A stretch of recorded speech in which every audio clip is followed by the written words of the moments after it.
How to get a $100 Leap promo code. Hi everyone, welcome back to our channel.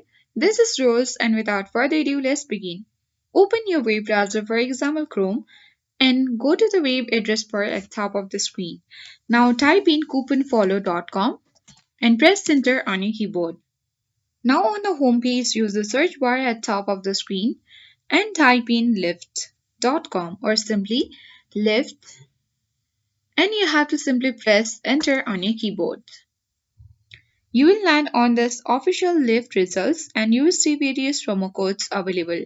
With the direct $100 code may not be listed, you can simply combine smaller offers for significant saving. Find a code you like and click on Show Coupon Code or simply Get Code button.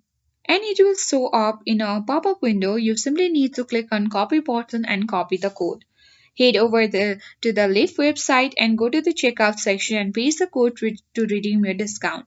You can also click the redeem at Lyft option for direct access to apply the code, and don't forget to scroll down to find additional smaller offers to combine for even greater saving. And that's it. You have learned how to get a Lyft promo code. If you found this video helpful, don't forget to like, share and subscribe to our channel. Thank you for watching, and I'll see you in the next video.